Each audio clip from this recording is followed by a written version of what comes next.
Alright everyone, welcome back again to more Misericorde Volume 2, White Wool and Snow. I believe we're about midway through this VN, and thus far I gotta say, it's a fun one. I'm still enjoying it. I'm loving the constant mystery, going on about this game. Like, I still can't figure out what's going on because majority of the sisters are being really hush-hush about things. And the only person that annoys me the most thus far is Eustace. Like, I swear, I feel like if we can just delve a little bit deeper into that library, we get a little bit more of an understanding as to really what's going on, especially with her. Maybe I can even be a little bit more lenient towards her character if I knew what she was hiding. But then again, it could also uncover a dark truth about her for all we know.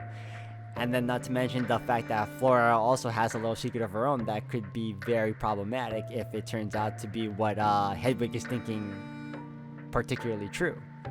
But otherwise, guys, that's what we're here for. We're here to continue on and find out what's going on next. So if anything else, hope you all continue to enjoy.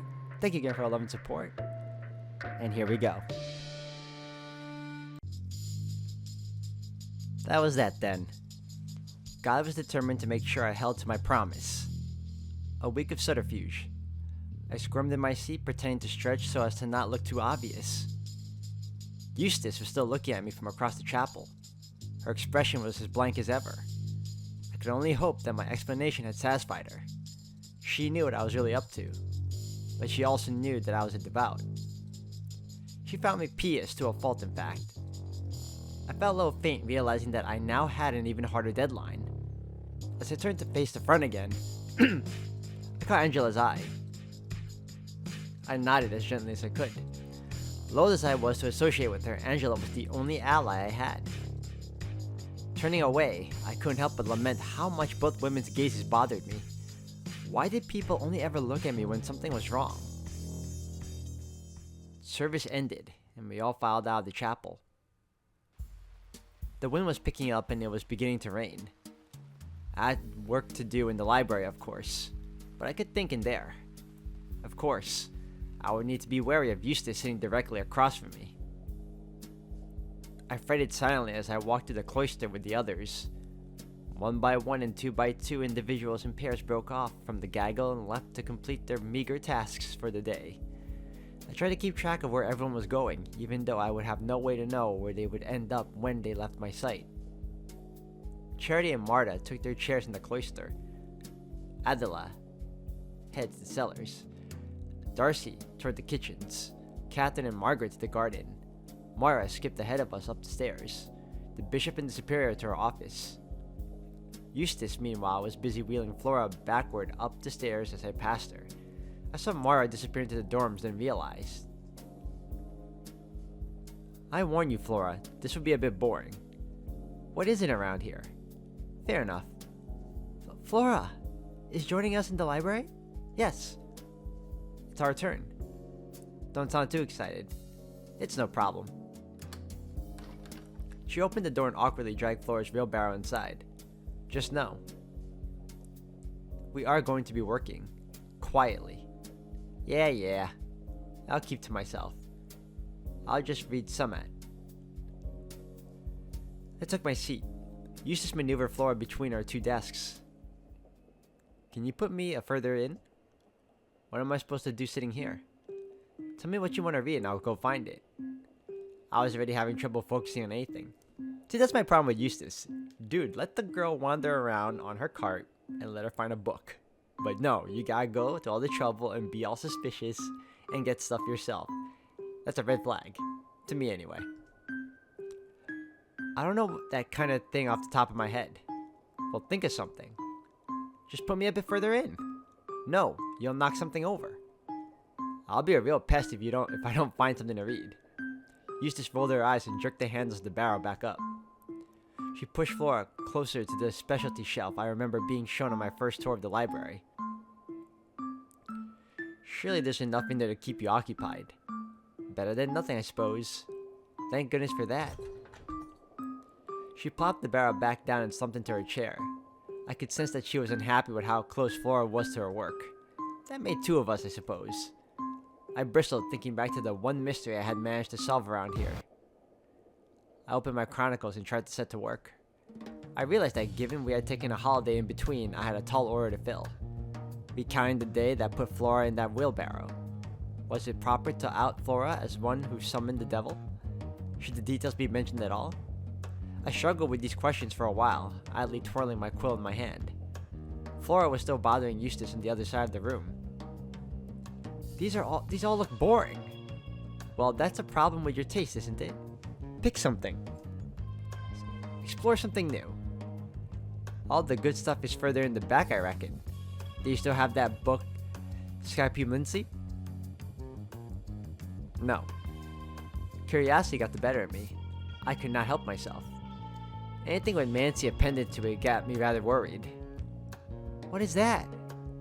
Magic you can do with a scapula. And what is that? It's a bone.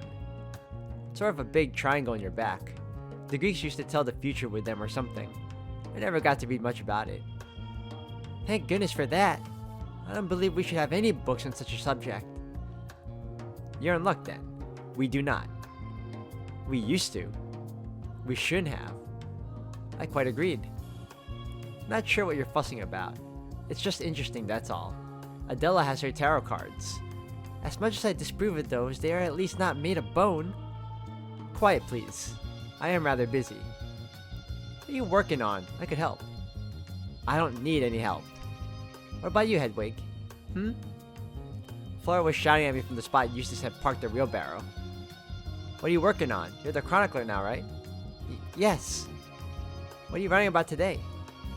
I haven't decided yet. Fortunately, you shouldn't have to decide anything. Just describe what happened. That's your job. So it is. Are you gonna write about, my leg? Well, she should, because it happened. I'll certainly be covering your leg injury, yes. What are you gonna write about it? That your leg got caught in the door, due to the harsh winds. Oh, yeah. Yeah, that about sums it up. Indeed. Yes. I like how it's just so short. Any other details? What other details could there possibly be? Well, I'll be sure to include our ingenious workshop camaraderie. Wonderful.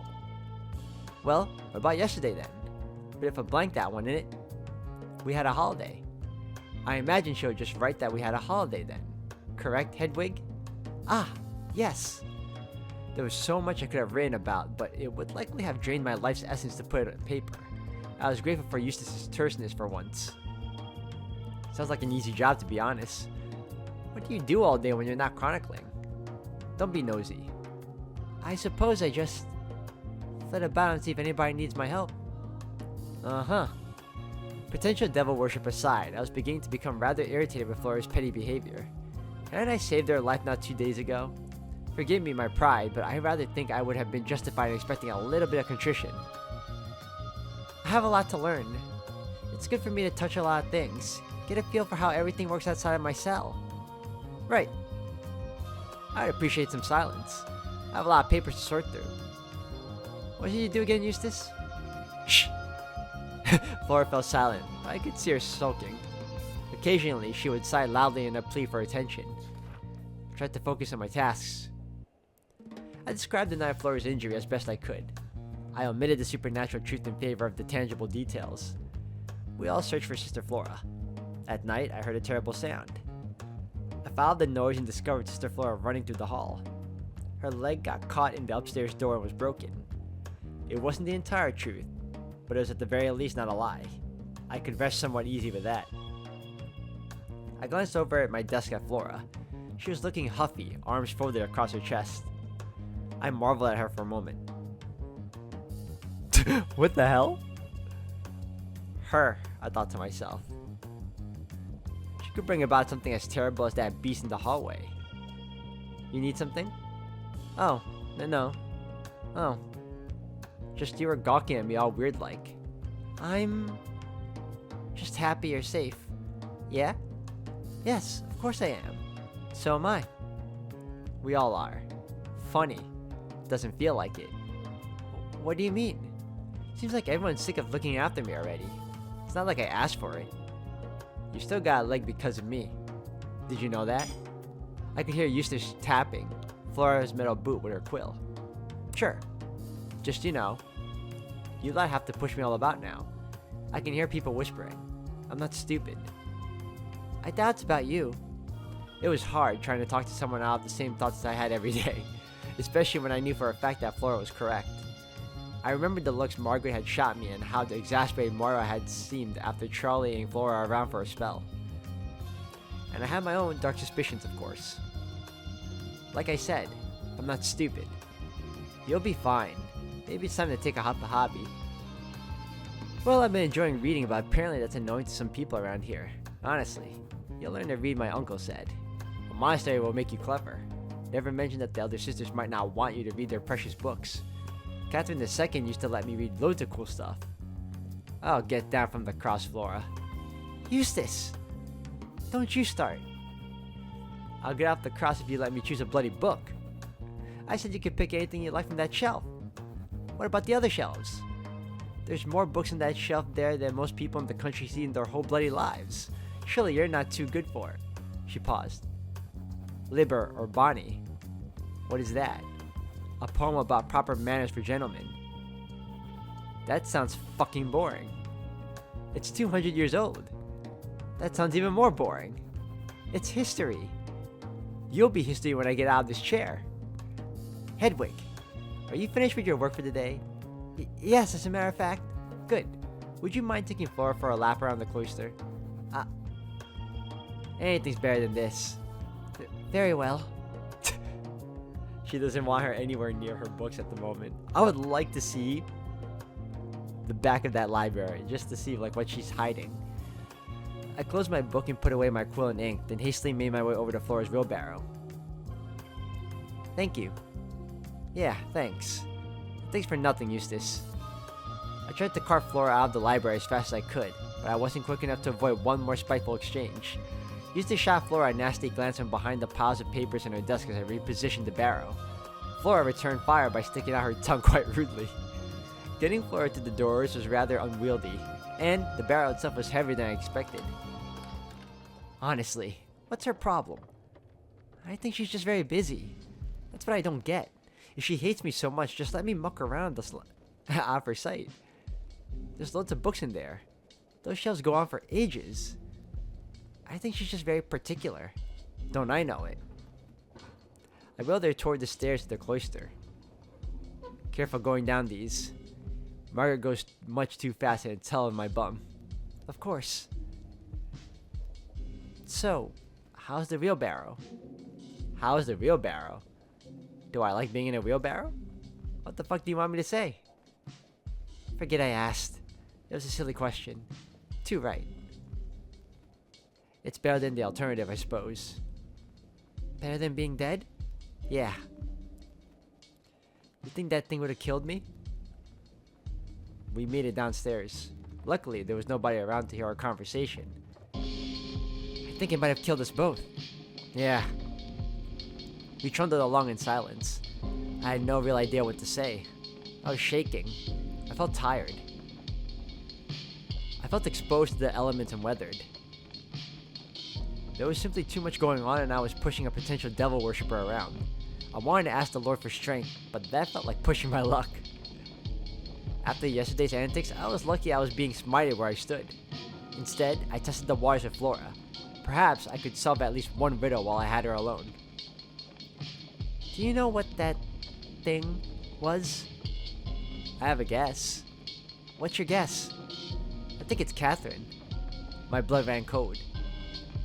As in... dead Catherine, yeah. What makes you think that? Makes sense, I suppose. I heard the other sisters talking about your prank. Only it wasn't a prank, was it? You saw it too. She would have been upset with you, I think, for taking over her work. I meant no disrespect. Sure, but ghosts don't know that, do they? Anyway, weird stuff has happened here before, but you and me seeing the same thing? It just makes sense to me. So... let's say she was upset with me and wanted to, I don't know, punish me. Why would she show herself to you as well? Dunno. She was tensing up. You can't think of anything? Nah. When you were missing, what happened when you saw the ghost? I never got a chance to ask you exactly how everything, happened. Well, I had a secret project going on back there. In the walls, Margaret used to show me secret passages she knew about, and I explored them when I wanted to be alone. And I was doing something in that passage near your old haunt. What was it? Nothing important. Oh, we're getting so close too, come on. It was silly. Just an art project. She was responsible. Flora. All my hairs were standing on end by a reason, rather cruelly, that I was in no physical danger from this teenage cripple. I've seen your little project. I think I know what it was. Flora was quiet for a moment. Margaret showed me those passages too. And, well, showed me the carving. Yeah? Yes. Huh. Did the ghost come out of it? No. We kept rolling along the path around the cloister. I could see Flora shaking. I don't think it could have. I know this seems bad, but I don't think they're related. What was the spell? Or whatever it was? What was it meant to do? Not that. Nothing like that at all. She had sunk low into her pillow. Or at least she's opening up a little bit about it. I want to know too. We did some laps. I don't remember how many it took until she spoke once more. Not that I think they are related, but maybe I could fix it. I must have just gotten a detail wrong. Just in case it is my fault. It might, I don't know, send it back? I did not follow her logic. Perhaps this was thinking that made sense to people who read Inferno or other bits of frivolous entertainment. To me, it was nonsense. And so when I informed her of the reality of the situation, her reaction baffled me. It's gone, I'm afraid. That wall collapsed overnight.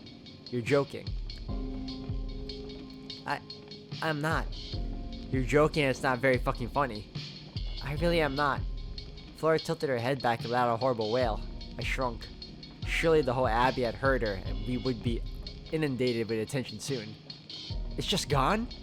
Yes, perhaps we should talk about something else. It's gone? Sure enough, other sisters began to appear. To my chagrin, Adela emerged from the stairs to the cellar. Sister Flora, are you well? Flora was sobbing quietly to herself but nodded.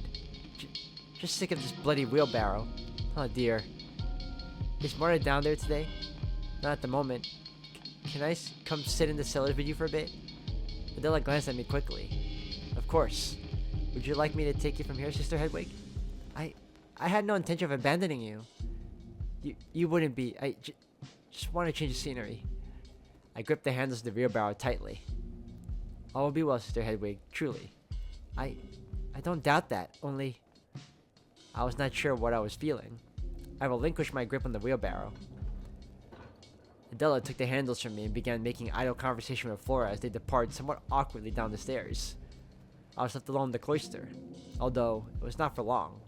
The fear and revulsion I had been feeling in Flora's presence was slowly fading, and being replaced with pity. As nonsensical as it seems, her reaction had me somewhat convinced that she had not intentionally unleashed the beast upon the Abbey. Whether she had unintentionally done so remained to be seen. Given the state she was in, however, that was a conversation that would have to wait. Footsteps echoed throughout the passage, and I turned to see who else had heard Flora's cry. Hedwig, did I hear Flora a moment ago? Yes, but not to worry. I think she was just upset about her situation. She's going to accompany Adela in the cellar for a little while. Help with Sherry, I think. Well, that's good. I heard her screaming and was worried that something had happened to her leg. No. She's just sad, I think. Good. I mean, I don't think it's good that she's sad. Just that it's not in my purview. I can heal bodies, but not hearts. I was terrified. I could have set the bone wrong, or that an infection was starting to hurt. It's nothing like that, as far as I know. Whew. Well then, how are you, Hedwig? Finished your work for the day? I am, as a matter of fact. When I wrapped up, Eustace wanted me to take Flora out to the library to get some fresh air. And then she just became overwhelmed. Who could blame her?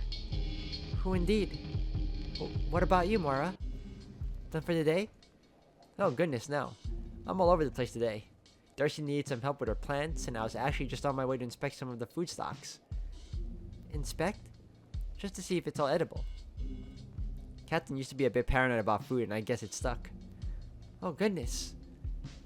And then I've gotten letters to write. Oh, so much going on. Letters? Oh, the Superior has me handling some official correspondence. She's got her hands full with the bishop here, so I've got to reach out to the diocese and various benefactors. Budget things, quite boring. That sounds stressful. Too true. I have a minute, though, if you'd like to chat. I considered for a moment. It was beginning to get difficult keeping track of who I need to ask what, and what suspicions I need to be careful of. Yes, I would like that. Moira beamed, then gestured toward the stairs that Marta and Charity often sat in, just across the cloister. Over there? Lovely. I don't know. I honestly feel like Moira may be one of the few people you can trust. Although then again, it's usually the ones that are kind that could easily not be, it's tough. But I think she's cool.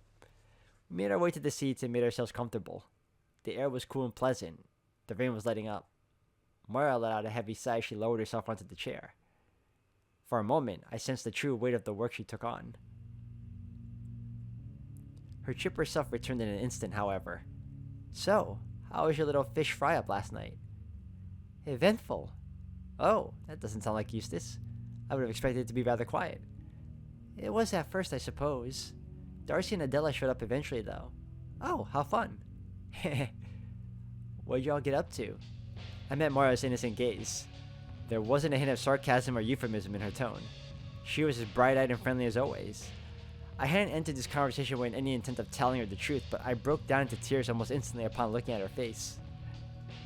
It felt like I had looked straight into the sun. I couldn't possibly lie, and I had sins to confess. She looked taken aback. Hedwig? Did I say something? No. Yesterday, Darcy kissed me. She said it was an accident, but I was still so confused. And then at the bonfire, Adela put her hand on my leg.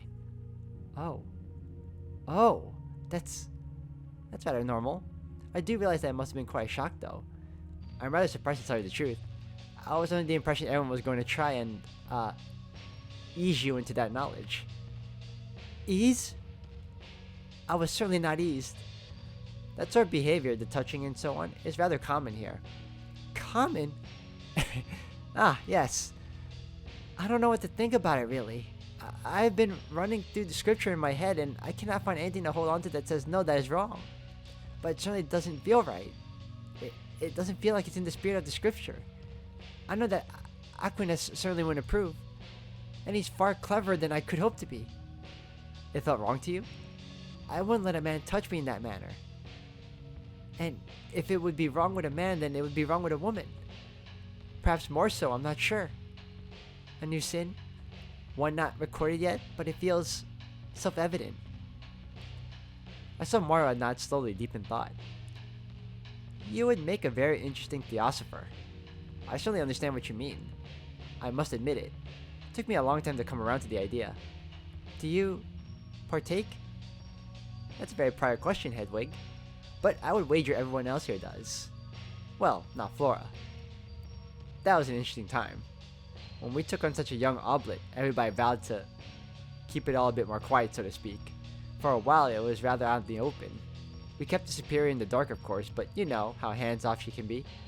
Flora's arrival prompted a bit of re-evaluation. Because she was so young? Yes, that and... Honestly, you're not the only one who felt conflicted. You heard the Superior speak of fresh starts in the chapel. The conversation then was not too dissimilar. But everyone still... Eventually? Of course they did. It never reached the real bacchanalia that it did before Flora arrived, but... I don't know. To tell you the truth, it's not like there's much else to do around here. What a strange way to see things. It felt quite natural to us. Being affectionate with the people around you comes naturally after a while. I don't know. If you leave a bunch of sweets in the same box, they'll eventually melt together. I wouldn't know. I don't think I've ever had a box of sweets. I fed you one of those candied fruits when you fainted. Was that your first? I shook my head. If you're asking if I have a full inventory of everything I've ever eaten, I'm afraid I'm lacking. We must treat you to some of the sweeter things in life. You spent so long deprived. I'd rather be deprived than depraved. Moira chuckled ruefully. Hedwig, save that one for your book. Listen, if you don't mind my asking, could you see yourself ever opening up to any kind of tenderness? I inhaled, preparing to answer in the negative, but Moira's expression changed suddenly and I realized somebody must be behind me. I stopped just in time. Sister Margaret, what can we do for you? Do? Nothing. I just wondered if I could have a chat as well. Certainly. She gestured to the third chair, still empty. Margaret sat down, patted her knees. So, I'm assuming we're talking about Clock Tower? Moira shot me a glance. No actually. Oh, well, that's what I came to talk about. Of course. How do we feel about it? No opinion really. Hedwig? I'm afraid it's been the least of my concerns. Am I meant to have an opinion on it? Not if you don't want to. Everyone else is gonna have one though. Why? Well, I'm sure you know this isn't the first time Soups tried to get one built. Last time it went rather poorly. Me and Catherine, rest in peace, tried to warn her. By the time we convinced her, it was too late. Yes. Now she's doing it again and I don't know. It certainly sounds like she's trying for another rush job. It's honestly ridiculous. I think that's why I haven't really put much stock in worrying about it. Unless she enlists an army, there's no chance it gets finished before Christmas. Indeed. Margaret looked oddly grim. Moira reached out to squeeze Margaret's shoulder reassuringly, and I felt a strange spike of jealousy. She clearly knew something I didn't. For a moment, I felt as if my chair was being dragged away from the two of them. That I had no closeness to Moira or Margaret, that I was an outsider after all. I do hope the build goes smoothly and that nobody gets too worked up about it. At the end of the day, the tower sounds like it's getting built. Hopefully Eustace can accept that. Why doesn't Eustace want a clock tower? I think it's less about the clock tower and more about preferring peace and quiet. Just another one of Eustace's weird insistences. I enjoy her company, but she can be a real ass. Moira chuckled, patted Margaret's shoulder one more time, and then stood up. I'm afraid I really must be getting back to work. I have letters to write. Gotcha. Have a good one. Bye. She drifted away. Margaret sat back in her chair and exhaled deeply. Hey, Hedwig. Yes? Wanna go smash something? I'm like, okay. Chapter 9. Smash something? Yes. You know, break something for fun. Is that fun? Of course it is. Don't be bashful. I saw you walloping that kid the other night. Oh. I suddenly remembered Margaret's inexplicable tears during that event. I feel like I must apologize for that. Why? Because you... Well, it always seemed like you didn't appreciate it all. Margaret made an inscrutable expression. Her mouth somewhere between a grin and a grimace, and her eyes darted to the left. That wasn't your fault. Oh, follow me. Margaret moved away and I had to jog to keep up. She was taking me back toward the chapel. We eventually arrived at the pile of stone rubble, the previous clock tower. Come around the back for a minute. I think there's still some old furniture in the back of the chapel no one's using. I followed her to the rear door of the chapel. She cracked open a small door which led to a small anteroom. It was dusty and dry in here. It smelled of old wood and dirt. It looked like the room had been repurposed into a sort of shed. A few old chairs, desks, and tools, all in various states of disrepair, were heaped in the corner. I looked down at the wooden floor and dragged one foot over it. It was rather rough. The sole of my shoe kept catching. Let's take a few of those chairs. We awkwardly untangled some bits and pieces from the pile of furniture. I still had no idea what Margaret saw in this enterprise, but I followed along dutifully. We took the chairs outside. Margaret placed hers a few meters from the pile of stones. I mimicked her, and then followed her to the rubble. She began to climb it. Get on up. It's not difficult. I tried my best to find a foothold in the rubble. Here. She reached her hand out to me, which I took gratefully. With her help, I managed to scramble atop the pile of stones. I nearly lost my balance at the top tower. Careful. We don't need two sisters in wheelbarrows. Indeed. Anyway, she reached down to pick up one of the smaller bits of stone under our feet, still big enough to require two hands, and held it between her legs. Watch this. She swung her arms up and released the rock. It sailed through the air and then... Damn, missed. This looks very dangerous. What, for the chairs? Give it a go. Gingerly, I bent down to select the rock to throw. Far too small. Just for practice. Go on then. I chucked the smaller stone into the air. Not bad for your first time. She bent down, picked up another big rock, and tossed it into the air with a grunt. Her aim was true, although the rock landed squarely on the table without breaking it. Damn! Tougher than it looks. Here go. I picked up a larger stone with two hands. It felt so rough and strange in my fingers. It gave me the shivers. With some trepidation, I lowered the rock between my legs and then swung my arms up. My missile struck a chair. Bits of wood and splinters flew everywhere. I must admit, it was rather enjoyable.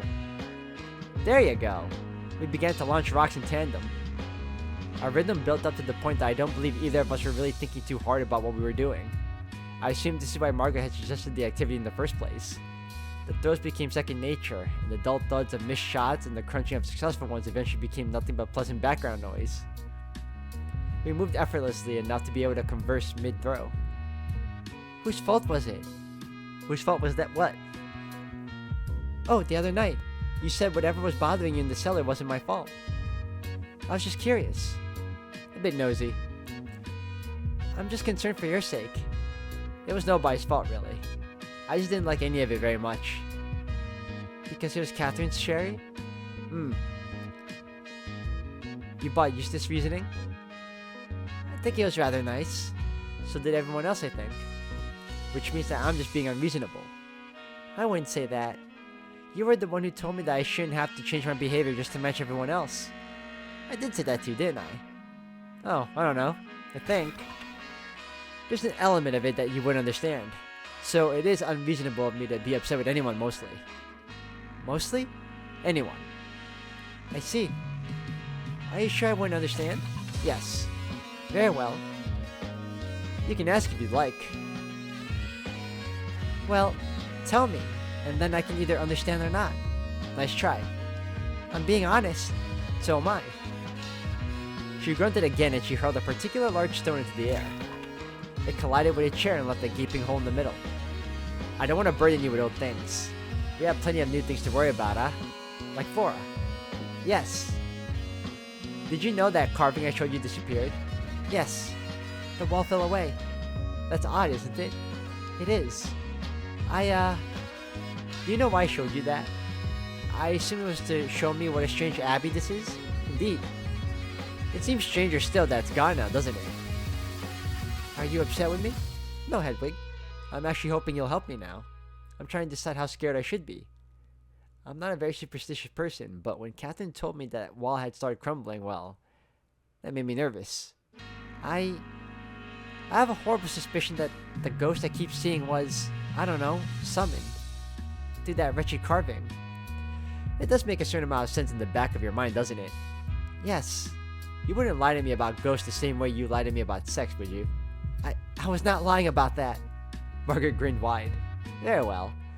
But you haven't been lying about this ghost of yours, have you? No, I would never. I could and would lie about many things. I am a liar. I am a liar. I am a liar. I am a liar. I am a liar. I am a liar. I am a liar. I'm a liar, I'm a liar, I'm a liar, I'm a liar, I'm a liar. I'm a liar, I'm a liar, I'm a liar, I'm a liar, I'm a liar. Okay, alright, narrator. I get it already. Don't trust your full story. I apologize. That's what I thought, to be honest. Why would you lie about something like that? I'm a liar. I'm a liar. I've lied. I lie about everything. Why do you believe anything I told you? Why would you listen to me? I have to lie to tell you the story. I have to act it all out. I have to pretend not to know things I do know, that perhaps you already know as well. All in the service of a story about how failure I am. What a wretched animal I am. No point to it. There's no purpose to any of it at all. I'm sorry. I apologize. I must continue. I must continue. It's not a good story if it's easy to tell, is it? That was weird. That was incredibly weird. But at the same time, I mean, I kind of saw that coming. At least in terms of the fact that she was, starting to slowly break down, Like she couldn't hold it in for much longer. Alright, so basically I should take her words, not at face value, but take bits and pieces of it as the truth while she tries to, I guess, maneuver around aspects of her truth. I would not lie about that, no. Consider who I am. That's what unnerves me about it. You're the most pious person here, so if you're seeing something utterly unexplainable, I should take it seriously. I suppose I do take it seriously. I don't know. I have an open mind. I've seen my share of strange things. I've seen too many since leaving myself to discount them. Shadows in the corner of my eye. Strange figures in the distance, and then the night everyone thought I was playing a prank. Wasn't that Eustace? Oh, that's right, isn't it? I hastily tried to decide how to talk around the revelation that Eustace couldn't possibly have been my ghost. At least not all the time, without oversharing. Eustace was some of those, but there are times that I've seen something and thought that couldn't be her. Like, I've seen her not a minute beforehand. Or that's so cruel, Eustace wouldn't do that. Cruel. I was dangerously close to spilling details about Flora's attack. Margaret was sharp. I knew that if I put the idea of Flora running around in the walls and the idea of a ghost in her head, she'd draw a line between them at once. Oh, the goat beheading I saw? The so-called prank? But that was Eustace. I think my mind was just playing tricks on me. You imagined that goat being slaughtered? That's a rather specific thing to dream up. Eustace insists. I mean, there was no blood or anything. That's true. Huh. How strange. Throwing rocks at the old furniture had been entertaining, but idle conversation had given way to what felt like an interrogation. Fortunately, rescue was not far away. What in God's name are you two doing? Just a bit of fun. I was wondering what the bloody great racket was, and here I find you two destroying perfectly good furniture. It's not perfectly good furniture. It's all from the back room there. Broken and dusty and useless. That's not for you to decide. Oh, I have half a mind to tell the superior. Okay. Marta was looking forward to fixing some of that, I hope you know. Was she now? I could sense that Margaret was trying not to laugh. Charity turned her attention to me instead. And you. You should know better, dear. How can I defend you from nosy gits like Angela if I find you being a little monster like this? I'm sorry. As well you should be. Now clean this up, you two, before I drag you to the superior's office by your ears. Fair enough. She hopped down from the pile of rubble. I clambered down halfway before following suit. I pinned my skirt to my legs as I fell to the earth, and nearly fell flat on my face without the use of my arms to balance myself. I was bright red as I stumbled to my feet, but Margaret was busy arguing with Charity. It's all been locked away in that stuffy old room for years. It doesn't mean it's yours. No, but it does mean that this shouldn't be an issue. Watch it. I'm gonna come back in an hour, and if this isn't all cleared up by then, heaven help you. She stormed off. Margaret stifled a chuckle. What should we do with all the wood? No, pile it up, I suppose. Maybe we can toss it in the firewood stores. Actually, that's a good excuse. If Charity brings this up again, let's you and me say that we were making firewood. That's a bit of a stretch. If we end up burning it, it'll be true in the end. As they say. That is backwards. Margaret shot me another big mischievous grin. Close enough, though. I shook my head and sorted the scrap wood into a pile. It took well under an hour Charity had given us to complete our task. Margaret graciously handled most of the rocks, which she arranged neatly around the base of the rubble pile. When we were finished, she sat down, her back resting against the rubble, facing the entrance of the cloister. She gestured for me to join her. I sat down, pulling my knees to my chest. Bit funny, isn't it? Somewhat of a wake-up call. Charity's more of a danger than any ghost. I know she's real at the very least. I have felt this since the day I left my cell. I've been so worried about ghosts and devils and eternal punishment from on high. Because she left your cell? You must have broken some serious vows. Yes. Yet here you are.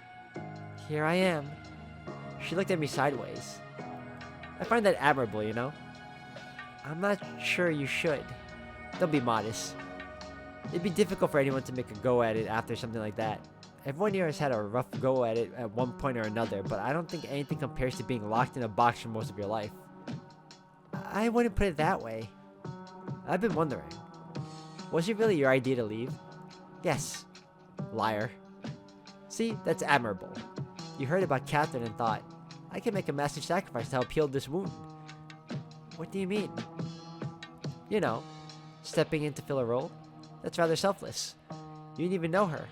Or us for that matter. That is funny, isn't it? You all could have found a new chronicler anywhere. Margaret laughed. Why on earth are you arguing with a compliment? I suppose I don't know. I'm not used to being complimented. Yeah? What if I called you handsome? I bolted to my feet. I would say that's highly inappropriate thing to say to me. Easy. She looked taken aback. I did feel a little bad. In truth, I would welcome a compliment from Margaret, but that wasn't what had put me out of sorts. I've heard those words before. Those exact words. Oh, that's funny. I wasn't really thinking about it. An old in-joke between Catherine and me. Catherine II, I mean. I felt ill. If you would excuse me, I need to fetch something from the dormitory. Certainly. Did I offend you? I mumbled something unintelligible in reply and staggered off. What if I called you handsome? A joke? Between her and Catherine? I could barely see where I was going. I simply put one foot in front of the other as fast as I could. I bumped into someone on the stairs and stirred an apology as I continued making my way toward the dormitory. After bursting through my door, I crashed into my bed face first. A joke. A joke. A joke one about me? I rolled over and stared at my ceiling. Why did this bother me so much? I sniffled. Tears were coming. So clearly I felt something. But what? Fear? Fear had more or less become my natural state. I'd heard Margaret's words before whispered through the hagioscope. Words that embarrassed me, teased me, but had always felt genuine. What was this joke? Was it a joke about me? I imagined Catherine and Margaret sitting together in the Misericorde, illuminated by flickering candlelight. And that's when I asked her, what if I called you handsome? If only I could have seen the look on her face. I groaned. So much for redoubling my efforts to investigate Catherine's murder. I had the perfect opportunity to ask Margaret some real questions, and instead I had been blindsided by a word choice. How useless was I? Once again, I was at my wit's end. I was being pulled apart by horses. And the Superior, Sister Angela, Sister Eustace, and the looming threat of the demonic were all yanking my limbs. I could break at any moment. How pathetic. How many hours ago had I been filled with resolve? And now here I was, laid low by a few familiar words. I took a deep breath and shuddered. Perhaps I could find that resolve again. That kernel of determination. God's strength. My purpose. I thought about those horsemen. It was rather a miracle that the existence of that terrifying beast hadn't undone me entirely at this point, I thought. I suddenly felt very clever. It was strange, wasn't it? One of these threats was far more horrible than the others. My personal conflicts were quite petty compared to the creeping worry that a monster had been set loose in the Abbey. Why wasn't I afraid? Well, I was afraid. But I had not been driven stark raving mad. I still went about my day-to-day. There was that tiny light. There was my resolve. So small but bright. In recent days, I had let some of the most basic, most elementary truths slip from my mind. They had been overshadowed by fear, worry, doubt, and new feelings that I could not quite identify. Feelings like the one that overwhelmed me when Adela... Well, if ever there was proof that all of that was sinful, this was it. Nothing that made less room in my heart for God could be of any value. I dried my tears. One tiny splinter of determination collected from the pile of debris in my head. What could I do with it? When you want to get off the darkest ground, but gravity pulls you straight down.